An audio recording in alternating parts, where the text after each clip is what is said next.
평안하셨어요? 날씨가 이래서 그런지 이제 감기 걸리신 분들도 있는 것 같은데. 근데 이렇게 좋은 가을 날씨와는 더불어, 이 가을 날씨와는 다르게 우리 교계에서 들려오는 소식은 별로 그렇게 우리를 기쁘게 하지 못했던 한 주였던 것 같습니다. 이제 들려오는 소식은 무척 그리스도인으로 살아가는 사실에 대해서 우울함을 느끼게 하는 그런 소식이 많이 들려오는 것 같습니다. 다들 들으셨겠지만 우리 강교 최고의 수장을 지내신 분이 한국교회 최고의 수장까지 지냈어요. NCC 회장이었으니까요. 그분이 다른 죄도 아니고 사기 혐의로 법정에서 구속이 되었다. 징역 2년을 선고받고 나이도 꽤 많으시죠? 그분이 거의 80은 안 됐지만 70한 6, 7 정도 된 걸로 제가 알고 있는데 그런 나이에도 불구하고 사기 혐의로, 딴 혐의도 아니고 사기 혐의로 법정에서 구속되었다는 소식은 평소 그분이 우리들한테 보여준 기이한 행정만큼이나 참 우리를 우울하게 만들었던 그런 한 주인 것 같습니다. 어떤 목사는 그의 부도덕한 행위가 알려지니까 그 교회가 한참 뜨고 있었는데 그 일이 나서 교회에 이렇게 교회가 시끄러워지니까 교회를 사임하셨어요. 그때도 문제가 많았죠. 굉장히 많은 퇴직금을 받았다고 해서 어떻게 정상적이지도 않고 그렇게 무리를 일으켜서 교회를 사임했는데 그렇게 많은 퇴직금을 교회에서는 줄 수 있고 또 그분은 받을 수 있느냐 하고서 문제가 많았는데 그분이 또 조금 지난 다음에 새롭게 교회를 또 세웠어요. 거기서 멀지 않은 곳에. 근데 또 거기도 또 사람들이 많이 몰려온대요.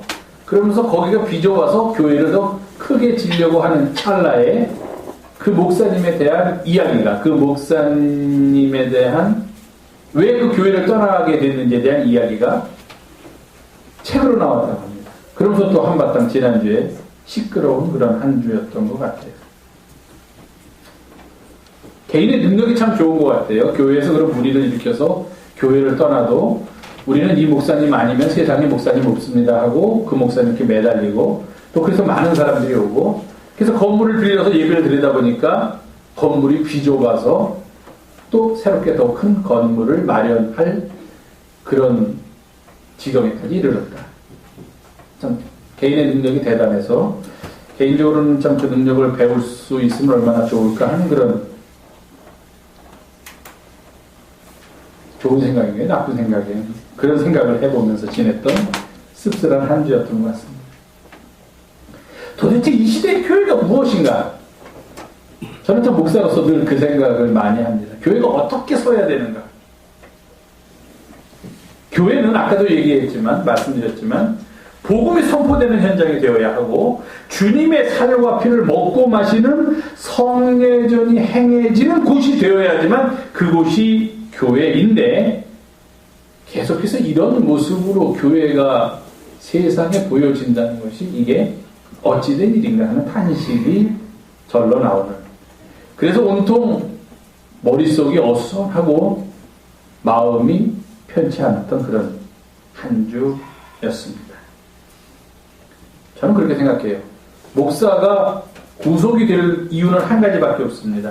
가난한 자, 약한 자들 편에 섰다가 불의한 권력에 의해서 구속됐다. 그건 당연히 목사가 해야 할 일이라고 생각을 합니다. 그 자리에는 당연히 서야 합니다. 피해서는 안 되고 서야 되는데 그게 아니라 다른 죄목으로 아무리 본인은 아니라고 그래도 다른 죄목 그것도 사회에서 파렴치하게 여기는 그런 죄목으로 사회법에 의해서 어떤 판결을 받는다는 것은 아무리 그 사람이 그런 일이 없었다라고 항변한들 애당초 그러한 뿌리조차 없이 살아야 되는 게 교회의 모습은 아닌가 하는 그런 생각을 지울 수가 없습니다. 이렇게 어수선한데 도대체 교회란 무엇인가? 왜 교회에서 성례전이 행해지는데도 불구하고 아니 성례전을 집행하는 사람들에 의해서 이런 어처구니 없는 일들이 일어나는가 하는 그런 현실 속에서 오늘 우리는 세계 성찬주의를 맡게 되었습니다. 세계 성찬주의는 성찬의 의미를 다시 한번 온 세계의 교회가 기억하자는 날입니다. 주님의 거룩한 식탁을 다시 한번 생각해 보면서 그 거룩한 식탁에서 행해되었던 예전을 온 세 개의 교회가 같은 날 한번 같은 주일날 같이 예배드릴 때 함께 하자는 그런 날입니다. 세계의 모든 교회가 함께 성찬을 행하며 주님의 거룩한 식탁을 기리는 날이 바로 오늘입니다. 물론 지금도 하지는 않겠죠. 시차가 있으니까 지금 예를 들어서 미국 같은 경우는 토요일날 밤일 테니까 이제 좀 지난 다음에 우리가 저녁 시간이 되면 그 사람들이 아침이 돼서 예배를 드리면서 그때 성찬을 하겠지만 어쨌든 10월 첫째 주일날은 주님의 성찬을 기억하면서 우리가 함께 예배를 드립시다 하는 그런 주일입니다. 도대체 교회에서는 왜 성찬을 행합니까? 이 성찬이 우리에게 어떤 의미가 있습니까? 주님의 살과 피를 먹고 마시는 이 예식에 참여한다는 것은 과연 무엇을 의미합니까?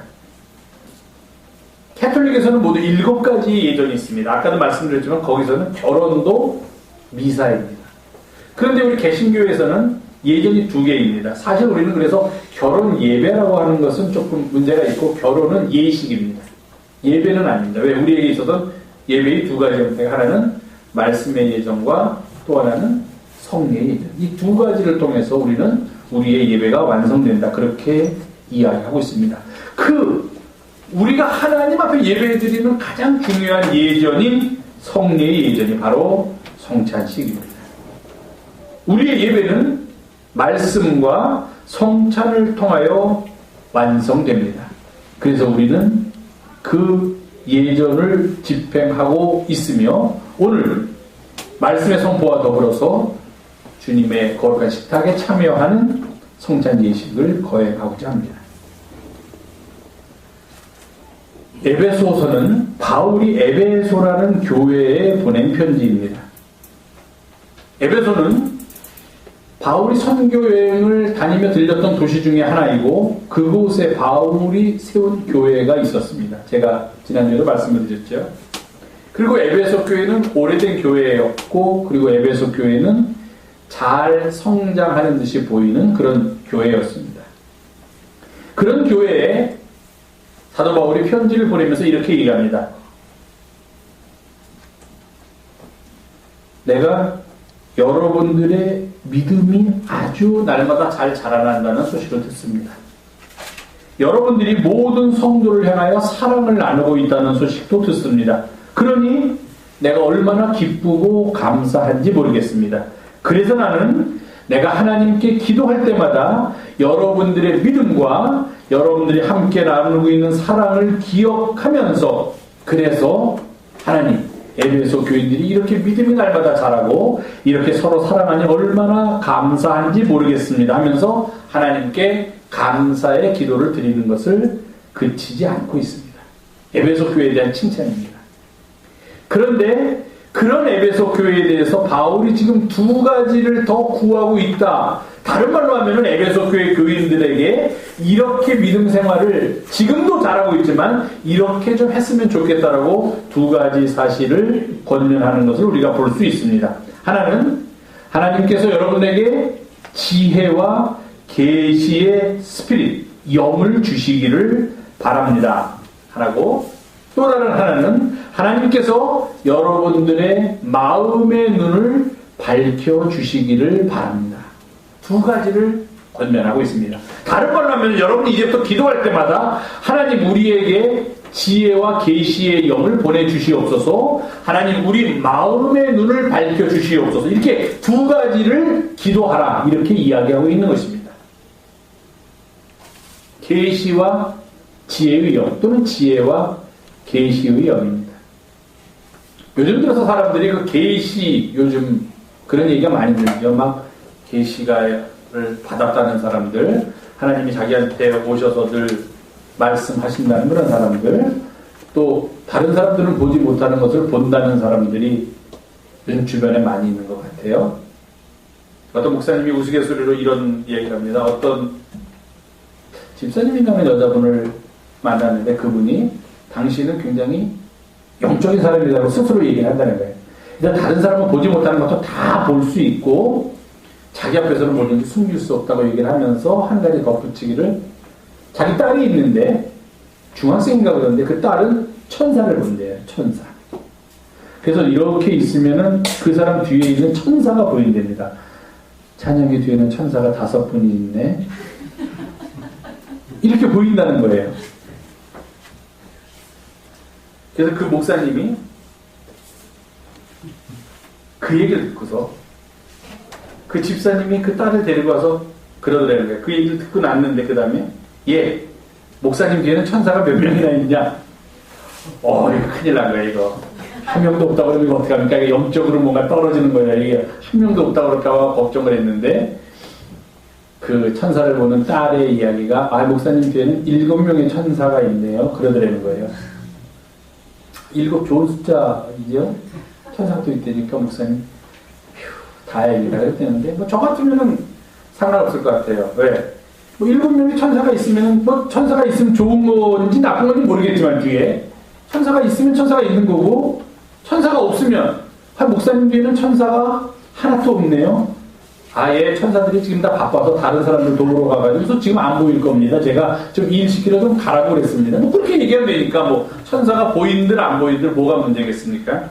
제가 그런 사람들한테 권해주고 싶은 미국 드라마가 하나 있어요. 미국 드라마 중에 슈퍼내추럴 초능력이라는 그런 미국 드라마가 있어요. 그 드라마 보면요, 거기에 나오는 저보다도 더 못생기고 저보다도 더 우락부락하게 생긴, 꼭 우리나라 표현으로 하면은 조폭같이 생긴 사람들이 막 나오는데, 그리고 막 우리의 상상을 넘는 그런 장면들이 나오는데, 그 사람들이 다 누구냐? 엔젤이에요. 다 천사들이에요. 하늘에서. 너 지난번 4번째 천국에서 너 만났지? 막 이렇게 얘기를 합니다. 대사가. 그러니까 그런 천사들이니까 별로 천사에 대해서 그렇게 큰 환상을 안 가져도 되는데, 계시를 받는다 그러면 사람들은 다 그런 걸 생각해요. 무슨 신비한 것을 보는 거, 미래의 것을 내다보는 거, 남들은 갖지 못하는 무슨 어떤 능력을 갖는 것을 계시를 받는다라고 이야기하는데, 사도 바울은 뭐라고 얘기했냐면은, 하나님께서 너희들에게, 여러분에게 지혜와 계시의 영을 주사 너희들이 남들이 보지 못하는 것을 보게 하소서. 그게 아니에요. 남들이 행하지 못하는 것을 행하게 하소서. 그게 아니라 하나님을 알게 하소서. 계시라는 말의 뜻이 뭡니까? 드러낸다는 뜻이에요. 우리 인간은 죄가 많기 때문에, 우리 인간은 더럽기 때문에, 거룩하지 못하기 때문에 거룩하신 하나님을 알 수도 없고 볼 수도 없다는 거예요. 그러니까 하나님이 자신을 우리에게 보여주기 위해서는 하나님 쪽에서 보여주셔야만 된다는 겁니다. 우리가 보고 싶다고 볼 수 있잖아요. 그게 계시예요. 하나님께서 자신을 우리에게 드러내신다. 다음 화면 좀 보세요. 그러니까 지금 사도 바울이 하고 있는 이야기는 지혜와 계시의 영을 여러분들에게 주사 여러분들이 남들이 못하는 특별한 일을 하게 하소서가 아니라 하나님을 더욱더 알게 그렇게 기도하라. 그렇게 권면하고 있는 겁니다. 지혜와 계시의 영이 들어오면은 세상 사람들을 깜짝 놀라게 할 어떤 초능력을 행하는 것이 아니다는 거예요. 하나님을 더하는 깊은 영의 세계로 들어가게 된다 하는 그런 이야기입니다. 하나님이 어떤 분이신지, 그래서 그분을 알고 그분이 행하신 일들에 감사하고 그분께서 명하신 길로 걸어가게 된다는 것입니다. 그것을 위해서 기도하라고 이야기하고, 또 한 가지는 마음의 눈을 밝히기를 위해서 기도하라, 이렇게 얘기합니다. 우리는 보통 눈을 뜨게 하여 주시옵소서, 나의 눈을 여소서, 이런 기도를 많이 합니다. Open my eyes, 내 눈을 열어주시옵소서. 근데 여기서 사도 바울은 내 마음의 눈을 열어주소서 정도가 아니라 내 마음의 눈을 밝혀주소서, 그렇게 얘기합니다. 오픈은 그냥 닫혀져 있던 게 열려지는 거지만, 여기서 밝혀진다는 말은 뭐냐면은 깨닫게 된다는 뜻이 있습니다. enlightened 이렇게 되어 있는데요. 영어 성경은 light, 아시죠? 빛입니다. 빛이 우리 안으로 들어와서 우리로 하여금 사물을 볼 수 있도록 우리를 깨우쳐준다 하는 그 말이에요. 빛과 본다는 것은 항상 불가분의 관계로 같이 갑니다. 빛이 없으면 우리는 보지 못해요. 두 눈이 있어도 깜깜한 데 들어가면 어떡합니까? 못 봐요. 깜깜한데, 여기는 뭐 밖에서 불이 들어오니까 그렇지만 산골 같은데 별도 별로 나오지 않는데 아무런 빛이 없는 깜깜한 길에서 길 찾아 갈 수 있습니까? 못 가요. 아무리 눈이 좋아도 평소에는 시력이 2.0인 사람도 깜깜함 속에 들어가면 그 눈이 아무런 기능을 할 수 없어요. 빛이 있어야만 돼요. 그러니까 마음의 눈을 밝혀달라는 거예요. 우리 마음의 눈 속으로 빛이 들어와서 그 마음의 눈이 세상을 바로 볼 수 있도록 주님 우리를 도와주시옵소서 그렇게 기도하라는 겁니다. 만약에 우리 그리스도교가 마음의 눈을 밝히는 일에 더욱 열심히 기도했다면 지금과 같은 지경까지는 이르지 않았을 것이라고 저는 생각합니다.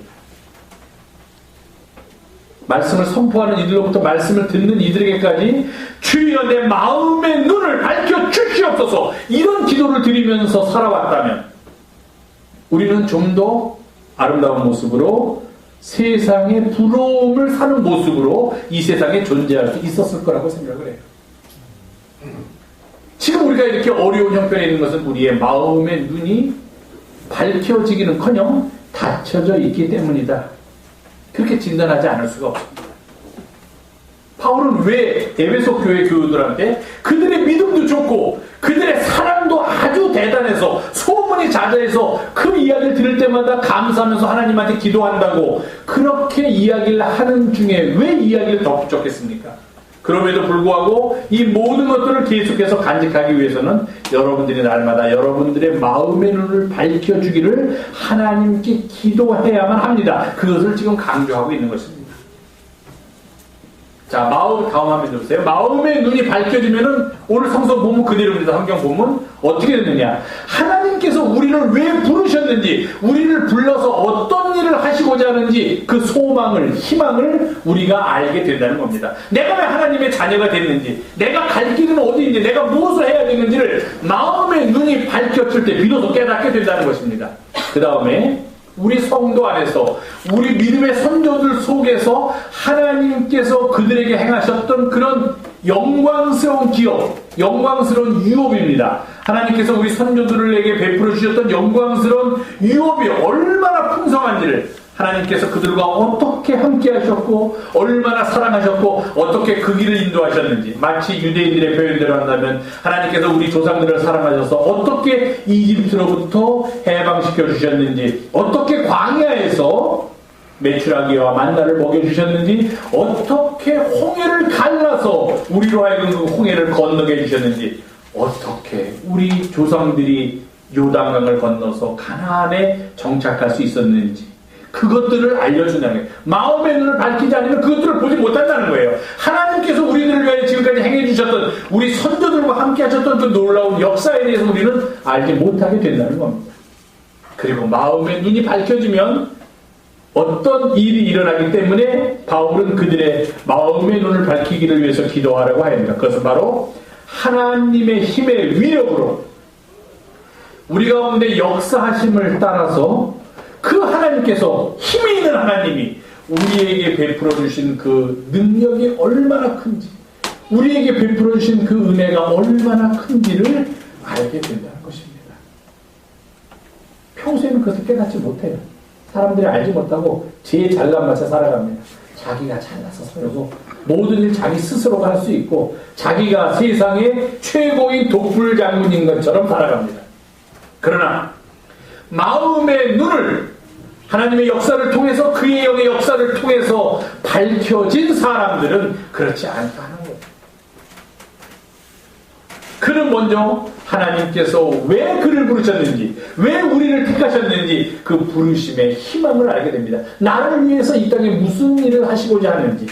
그런데 주님, 내가 힘이 없는데 그 일을 어떻게 할까요? 그때 하나님께서는 우리 조상들에게 보여주셨던 하나님의 유업들, 하나님께서 행하셨던 그 영광스러운 기업이 얼마나 풍성하신지를 우리로 하여금 깨닫게 하시고, 그리고 더 나아가서 그의 놀라운 힘으로 지금 우리를 위하여 베풀어 주시는 그 능력이 얼마나 큰지 하는 것을 우리로 하여금 알게 하신다 하는 겁니다.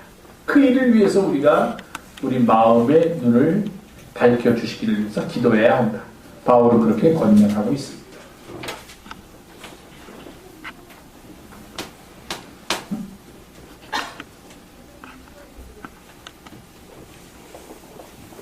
오늘 그래서 우리는 이 일을 위해서 주님의 식탁에 함께 합니다. 혹시 여러분 가운데 당뇨를 앓고 계신 분은 어떻게 돼요? 당뇨. 뭐 무서워서 검사 안 하고, 저도 무서워서 검사 안 하니까 없습니다. 건강한데. 이런 얘기 있지 않습니까? 당뇨 환자가 이제 무서운 게 갑자기 저혈당이 됐을 경우에 그때 뭐 이렇게 급할 때를 대비해서 여기다가 뭐 사탕을 넣고 다닌다, 또는 그럴 경우에는 설탕이나 사탕하는 것을 조금 넣어주면 이제 금세 돌아온다, 또는 우리가 어떤 일을 하다가 막 힘들고 지쳤을 때 이게 왜 그럴까 그러면서 좀 단 거, 포도당, 사탕이나 포도당 같은 걸 이렇게 먹으면 갑자기 눈이 좀 반짝해진다, 뭐 그런 경험들은 우리가 보통 많이 하는 것 같아요. 힘든 일을 하다가 내가 기진맥진하게 되었을 때 그런 포도당이라든지 음식을 먹으면 제일 먼저 어떻게 된다고 합니까? 막 기운이 펄펄 난다고 그래요. 어떻게 된다고 그러죠? 눈이 밝아진다고 그래요. 눈이 좀 밝아졌다, 내가 좀 괜찮아졌다, 그런 이야기를 합니다. 그러면서 또 다음 일을 할 수 있는 새 힘을 얻게 됩니다. 성찬은 이렇게 우리가 인생을 살다가 기진맥진해졌을 때, 우리를 지탱해줄 힘이 다 떨어지는 것 같았을 때, 그리고 우리의 눈이 제대로 볼 것을 보지 못하고 우리의 생각이 제대로 할 생각을 하지 못하게 되었을 때 우리의 눈을 밝혀주고 우리에게 새 힘을 주는 힘이 바로 성찬이다 하는 것입니다. 성찬 예식에 참여함으로써, 주님의 살과 피를 먹고 마심으로써 우리의 눈이 밝아져서 우리는 먼저 하나님을 바로 보고 바로 알게 됩니다. 그리고 세상을 바로 보게 됩니다.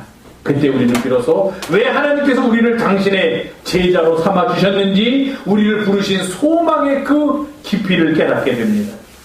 그리고 우리를 위하여 행해 주신 그 놀랍고 기이한 일들이 얼마나 영광스러운 일들이었는지, 얼마나 그 일이 풍성한 일인지를 깨닫게 됩니다. 더 나아가서 하나님께서 늘 우리 가운데 우리와 함께 하셔서 우리에게 그의 위력의 위대하심을 따라, 그 위력의 역사하심을 따라 우리들을 향하여 베풀어 주시는 놀라운 능력, 그의 은혜의 지극히 크심을 깨닫게 됩니다. 그래서 우리는 오늘 함께 마음의 눈을 주님 밝혀 주시옵소서 하는 기도를 드리면서 주님의 거룩한 식탁에 참여합니다. 우리의 육신의 눈이 보는 세상의 것들, 그것들을 뛰어넘어서 볼 수 있는 우리의 마음의 눈을 밝혀주시기 위해서, 그래서 하늘의 신비를 볼 수 있게 되기 위하여, 그리고 그 하늘의 신비를 비록 이 땅을 살아가면서도 언제나 우리의 마음속에 간직하고 살아가기 위하여 오늘도 우리는 주님의 식탁으로 나아갑니다. 주님께서 우리와 함께 계셔서 그의 살과 피를 우리로 하여금 먹고 마시게 하는 가운데 주께서 우리의 마음을 밝혀주실 줄로 믿습니다. 그래서 세상이 보지 못하는 것들을 보며, 세상이 가지 않는 길들을 가며, 세상이 누리지 못하는 평안과 인도와 감사 속에서 우리의 삶은 날마다 주님을 닮아가는 자리에 들어가게 될 줄로 믿습니다. 이런 믿음 갖고 오늘 주님의 식탁에 함께 참여하는 우리 영성의 가족들이 되기를 부탁드립니다. 기도하겠습니다. 주님, 우리의 마음의 눈을 밝혀서 우리가 이 땅에서 부르신 소망을 깨닫게 하시고, 성도 안에서 하나님께서 행하셨던 그 영광스러운 기업의 풍성함을 깨닫게 하시고, 그리고 바로 우리를 위하여 행하여 주신 그 사랑과 은혜를 기억하며 감사하게 인도하여 주시옵소서. 그 일을 위하여 거룩한 식탁에 참여하고자 하오니 주께서 우리와 함께하여 주시옵소서. 그리고 주 예수님의 이름으로 기도하옵나이다. 아멘.